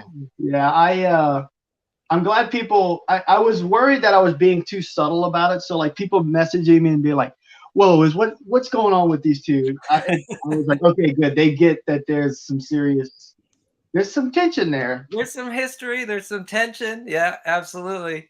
I think they were buddy cops that broke up. Things That's can what be I real think. but awkward. Things are awkward. Ooh, primals. Yes. The primal ancient. So these are kind of the blank, you know, figures. I'm looking at these as potentially too for people building, you know, building armies. Like Right. I said, you know, grab a couple of these, grab the head pack, start swapping things around, see what you come up with, see what you Bingo. like. There's a bunch of options. You know, we've got the apes, we've got some cats. This is the one that sort of stood out to me the most because he's a completely different color than anybody Why else. would that stick out? I don't know. Now, I grabbed him in the Kickstarter for sure. He was one of my. Is there a certain amount of tribute in this color palette here? That is I would feel safe saying that's a bit of an homage. Yeah. To be clear, we're not going to be offering these ancients. You know, normally this is like a Kickstarter thank you type of item. Okay. So if you do want to get these, do them now because the order quantities on these are very, very low. That's very good to You know, know. we're talking like 1,000 of each. So And if I'm not mistaken, they're coming in at an even lower price Yeah. point. They don't have any accessories. Like exactly what you see is what you get. And hop on it, people. I would definitely get them now. Again, if you want to sort of have that ability to swap and sort of have an army of unique figures, unique characters, if you want your army to be well-rounded with you know, different colored figures, and because you can swap the skirts and swap the armor and stuff like that, you'll be kidding yourself if you're passing on these now and you're just. Here's if I can add this too for long-term engagement with the game. There's a couple of things that we would like to see in the future, right? One of them is, I don't know how familiar you are with like Pathfinder or Dungeons and Dragons and things like that. People creating their own campaigns to play within the game, right? And then utilizing these essentially blank figures right here. You can create your own custom characters for your campaign, right? Did you build them and play them in the game and give them their own personality? It's gonna be wonderful. Who is that? Small Child does that. Well, hey, gentlemen, I unfortunately I have to go right now. Understandable. Let me take a room break. Well, I didn't hear it either. So, Jerry, it's been a pleasure. I've loved having you on. I'm glad that we got to do some of the questions. One last question for you before you go, yes, sir. Because I won't have the chance to ask you later. Will there be the possibility in the game to sort of custom design your own character? Will we have blank templates? I'm thinking for the guys that like to customize figures and create their own figure, kit bashing. We have the ability to sort of come up with our own.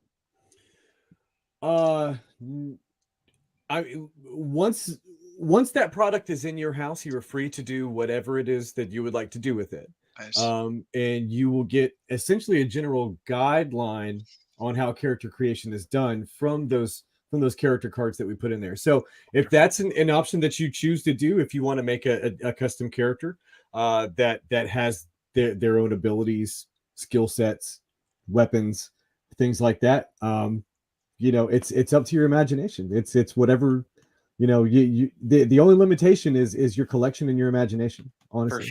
For sure. Well, I'm really looking forward to it. I can't wait to have the game in hand. Thank you for jumping on, Jeremy. No, thank you very much for having me, helping us out with the signal boost for the product.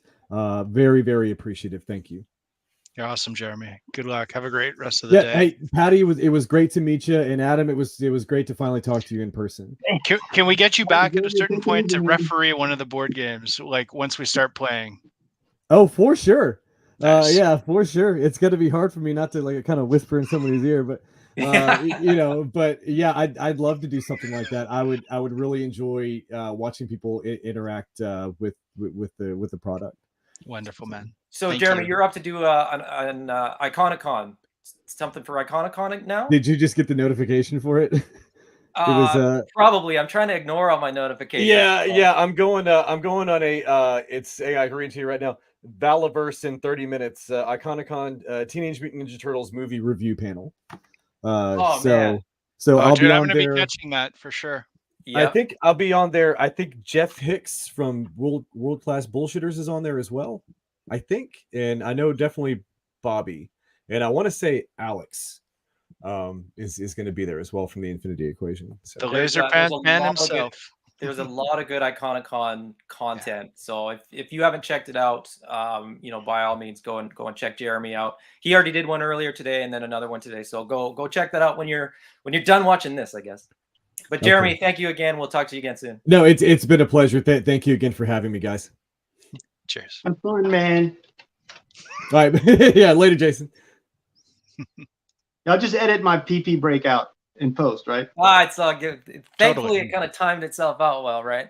Nobody I will just have a notice. quick question about the Primal Ancients because these are effectively blanks. They're not going to be offered later on in the line. Are all of the Primal Ancients effectively unnamed characters, even though they have names? Yeah, absolutely. This is basically this is catering towards people that want to customize their stuff. And Okay. if you look at the colors, several of the colors, match other primal characters. So that lynx, that gray lynx, I'm trying to, I believe that one would fit on the mandrill. I can't remember now, but they do match. I wish if I had everything in front of me, I could tell you, but it's all been shipped off. And I'm going to turn the panther. I'm going to take off that skirting and outfit it with, something like I think it would look good with blight, maybe, but I definitely have plans to kind of customize a couple of them myself. So. For sure. I think if you're worried about, what matches what, just be safe. Right. Order all of them. Yeah, After the fact, you can figure out what works and what doesn't. You work too hard not to enjoy life. Exactly. I'm going to be grabbing after this cast a few extra ones off. Mike I'm thinking the same thing. Yeah. I don't know if Mike is listening or watching, but he's definitely going to be getting a message from me right after this. I got to add a couple. Figures and a couple things. And then as far as army building goes, the head packs. Okay. Yeah, these headsets are important. We're going to be doing these headsets, with each wave going forward. Okay. So this I can put together a lot easier than the blanks or the ancients. So if you look at the top row, the ape on the left is an alternate head for the Ravager. The poofy-haired lion guy in the middle is for Atreyu, and the mandrill on the right is going to be, an army builder head for the Chennari Legionnaire. So it'll kind of give a little bit extra personality. If you go to the next row, the lion on the left is going to be for Vero Atlas. The lynx in the middle will go on Cordoon. It perfectly matches it. And I want two Lexion because that snow leopard on the far right is for Lexion. And then if we go down to the bottom row, the white-haired mandrill on the left will go with Pale. The repainted Pale head will go on a Horrid Ravager. So again, even if you have just 3 Horrid Ravager and you got those 2 headsets, you'll potentially have 3 unique-looking army builders. Yeah. And then the right skull face painted ape is kind of part of. We're gonna have it in the comic, but that's kind of part of Blight's support team. So if you want to put it on the an additional Blight figure that you have, or if you want to put it on the Black Panther Ancient, you can do that as well. It's gonna be great. Yeah, it's so many possibilities, just so much potential for army building, for sort of customizing. Right, And then if you want to put that get a on little Mythic bit Legion, deeper you with can. that with these. Yeah, so these are our two arsenals for the Chinari on the left, and then the Horrid on the right. And this is one of those cross-sell items that I think will really add value to your AWOC collection, but they'd look great with Mythic Legions or Moto Classics, Moto Revolution, Yes. Thundercat Ultimates, stuff like that. So much cross compatibility. It's wild. And there's the so those are the curved daggers in the Chinari armory weapon set. Those are the curved daggers that come with Pale, and correct? Pale's are a different color. They're the handle color is the same, but the blades are the same color as his other weapons. Okay. And as Jeremy was mentioning, like all these weapons will be sort of loadout capable for the figures as well. Exactly. I wasn't expecting them to do, but I'm happy. That's phenomenal, because that, even if you have a character that maybe you only have a few figures, but if you have a weapons pack, you can effectively customize those characters. You don't have to play the same sort of functionality with your characters all the time too, which is phenomenal. I mean, that's everything that I hear, every comment that gets added, like, oh yeah, and this, oh yeah, and this. It's being a collector myself, I wanted to give customers and fans the ideal value that I would, if I could make anything, which I did, I was like, okay, we want to have a competitive price point, so we can't offer these alternate heads and it still be relatively affordable. So let's offer people that might want alternate heads like myself, let's offer headsets. And maybe as a collector, I only want the main good guy and then mostly bad guys. So let's offer a weapon set and let the main character just load himself out with a ton of accessories. Or maybe he goes on a quest and finds this epic gold armor. Like that was kind of the reasoning behind all these different weapon sets. Now, curiously, the radiation weapons accessory set was ridiculously popular. I didn't think any, like I had text and people were like, tell me about, we want to see the radiation. And I was like, what is the big deal? Like maybe the name was cool. But then when we like offered it, people were like, ooh, like freaking out over it. So that was cool. I was not expecting that. Scott Baker said those head packs are an amazing value. I completely agree. I think the weapons packs are an amazing value as well. Just relative to other stuff just in the market. I could see them moving on Mythic Legions too. Like you could throw them on easily if you were sort of in sort of a lock head where you're just like, what else am I going to kit bash? What else can I put on an armored suit? They're God, they're such easy fits. It's going to be wonderful. And that's why we wanted to.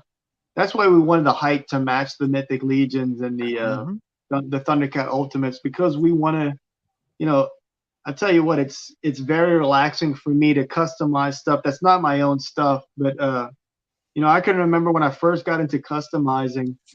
I hate to admit it, but I paid like $30 for a head. Yeah. But it was a figure set of like it was like, I guess it was like the 2010 era Attack of the Clone 2-packs where it was like a Jedi Knight and a droid. And I just needed the head, but like it was like $32 or something like that just for that head, but it made the figure. It was like awesome.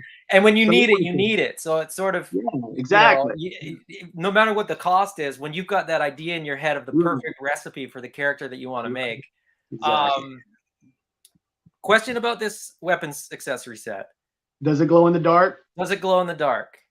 I am asking them to make sure it glows in the dark. We'll see what happens. I'm waiting to hear back from our project manager, but it's intended to glow in the dark. Okay. Nice. Okay. I'll take that as yes, it does. And if it doesn't, I mean, whatever. But that's what would happen is if it doesn't, all glow in the dark. Parts of it are going to glow in the dark. So in other words, Right. it's got, you know, like that lighter, that the lighter parts, the part that I intended to glow in the dark. Okay. The whole thing might glow in the dark. I don't know. I need to talk to Dave about it and find out what he Sure. has to say.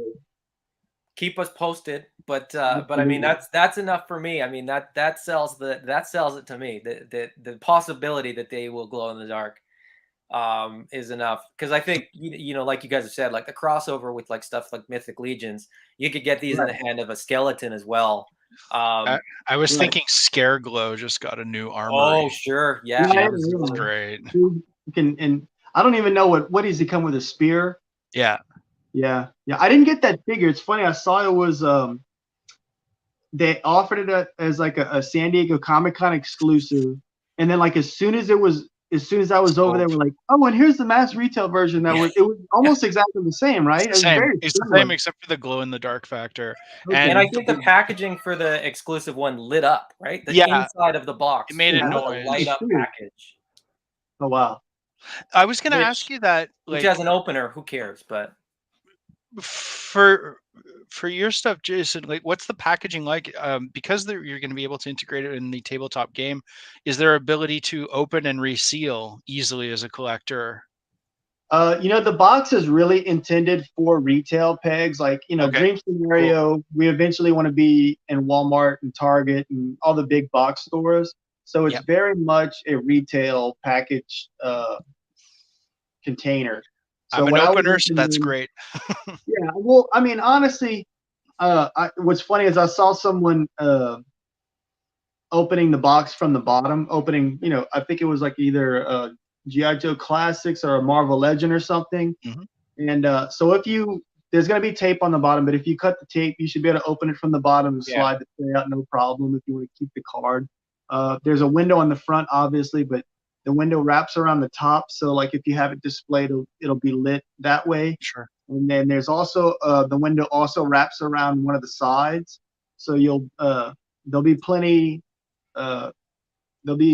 lighting, you know, to show the figure, and if you want to kind of see the profile, you can turn it, stuff like that. So. Awesome.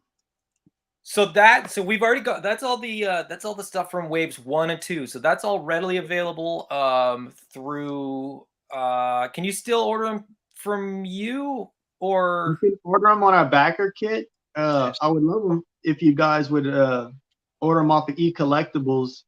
That way we can kind of hammer home that there's a demand in Canada. Well, Patty and I have, and Patty and I mean, Mike at eCollectibles is our guy for every line. So when he opened this up to us, we were both like over the moon. And now we're just trying to convert all the guys in the other groups to sort of go and buy them as well. Yeah, twist their arms. Does eCollectibles have an online? I mean, is it online only, or do they have a physical store? Online only. Okay. All right. Cool. Yeah. Cool. Awesome.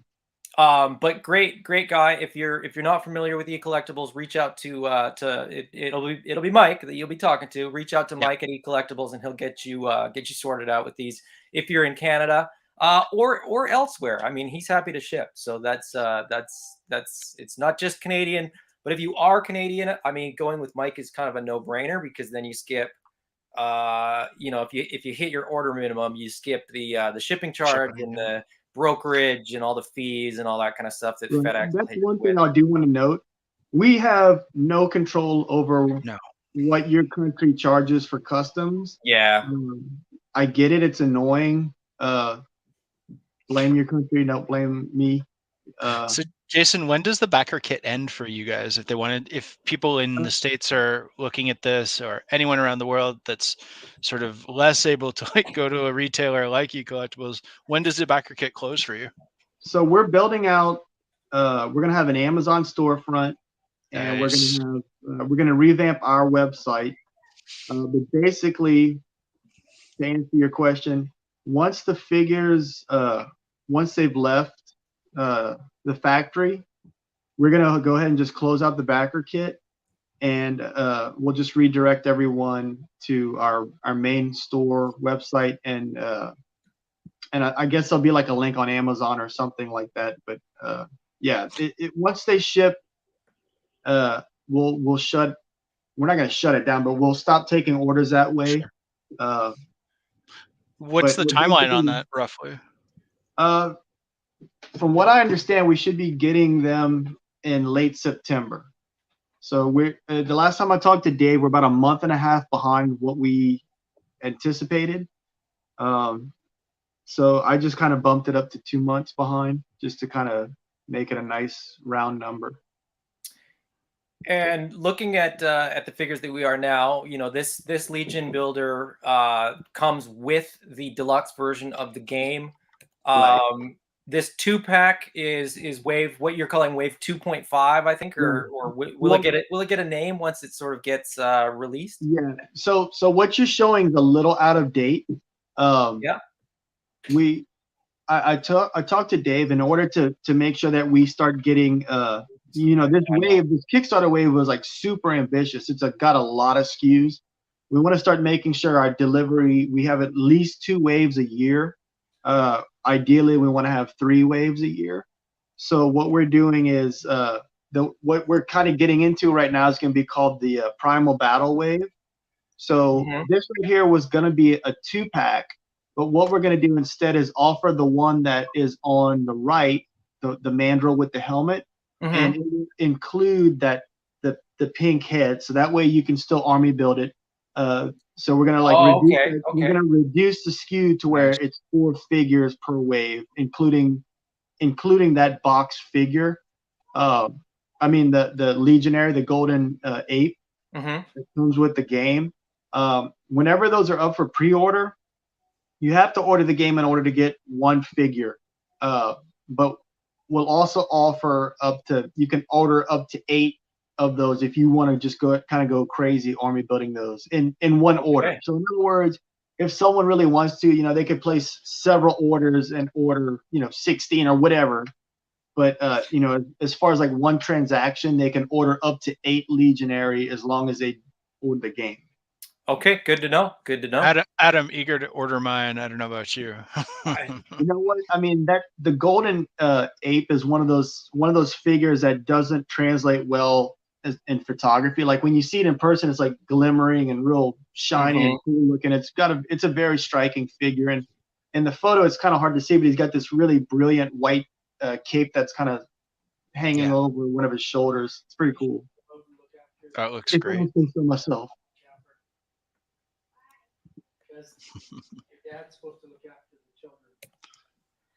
So there we go. So here's the stalker that Jeremy was mentioning.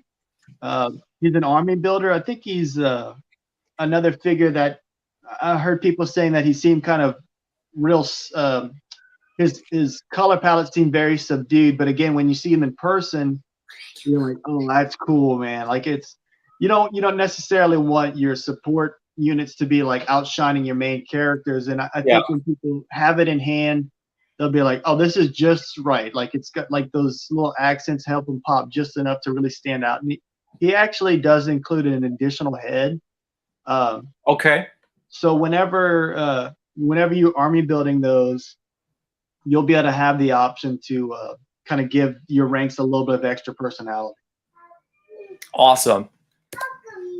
And then yes.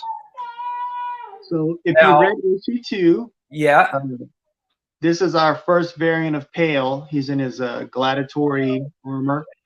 Which one of my friends was joking that he looks like the guy from God of War, which I haven't played, but I keep meaning to play it. And I was like, oh, that's cool. Kratos. Yeah, totally.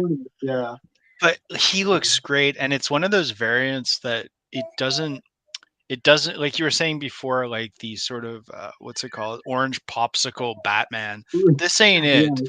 This is really like, especially if you've read the comic and such, I hate to go back to it, but like he looks like this in the comic. It's really a cool version and a good use of variation and variance in it. Like it makes perfect sense.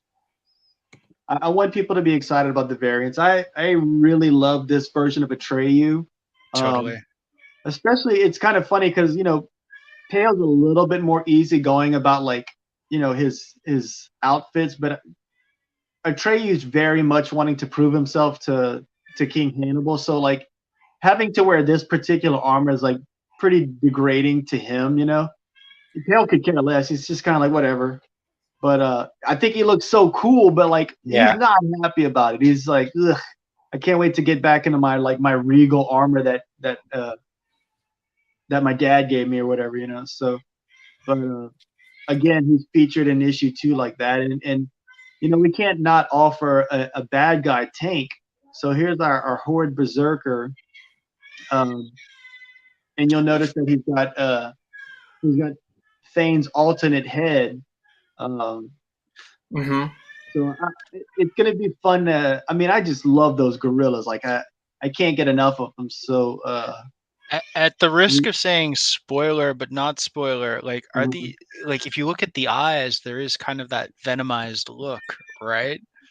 you know, he if you look at the comic, some of the apes have like where the whites of their eyes are they're dark instead of white.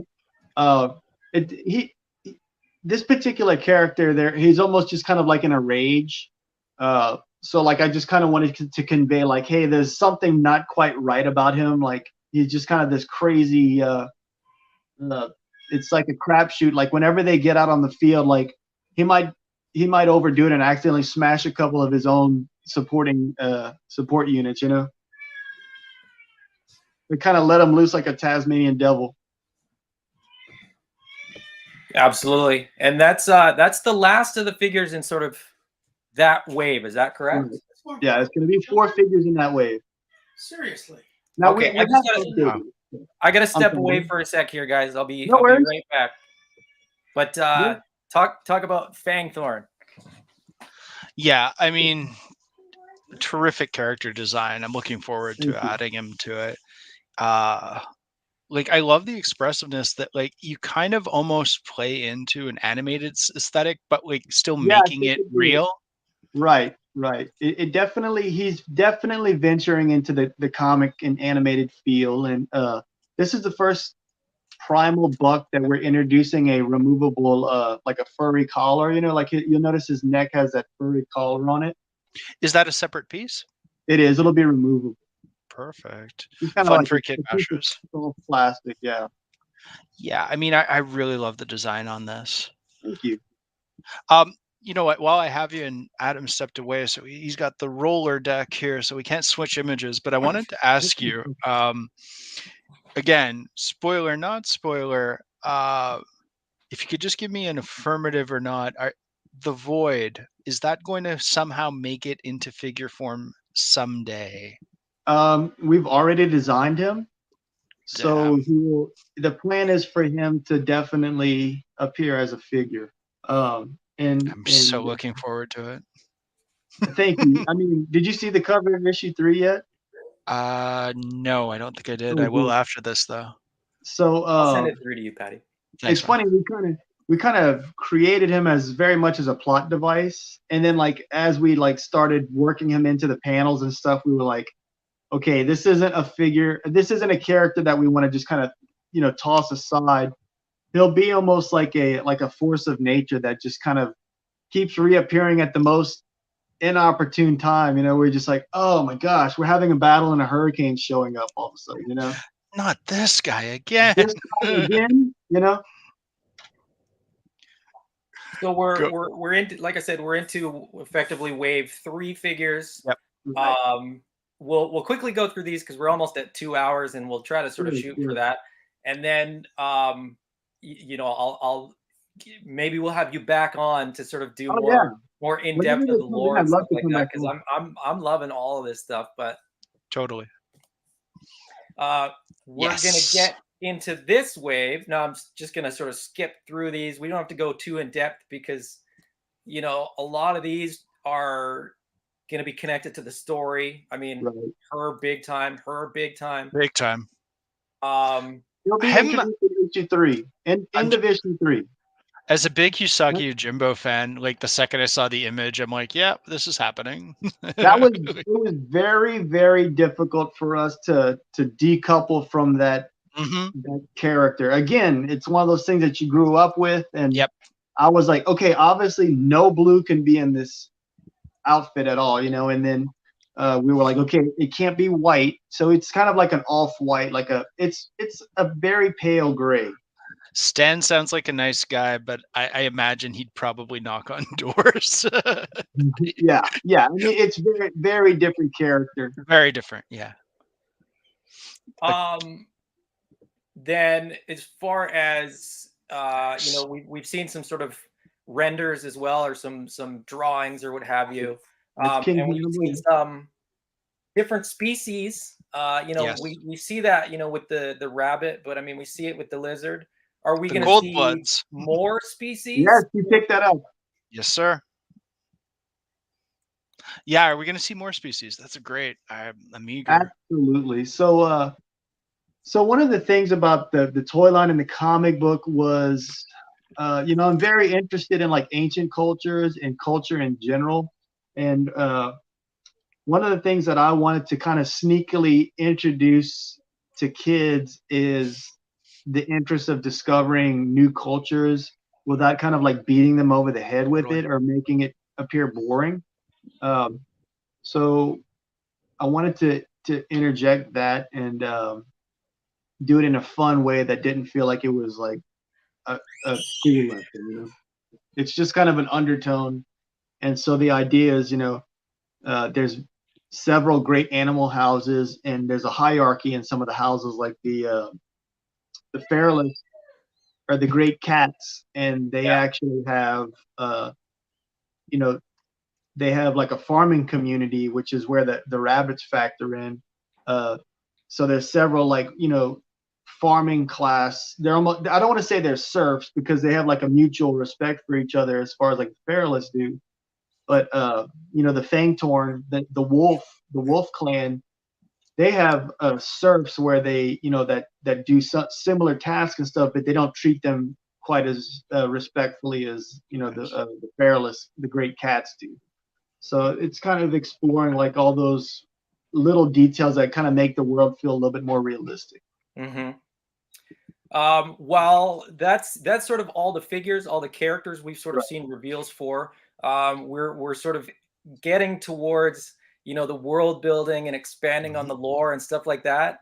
I say we put a pin in it and sort of end it here, and then we'll pick up where we left off next time. Jason, absolutely. Maybe when stuff starts getting delivered or something like that, we'll do this. I mean, again. I would love it if we're having our next conversation where y'all are holding up your favorite figures and customizing and stuff that you guys did in the meantime, So. For sure.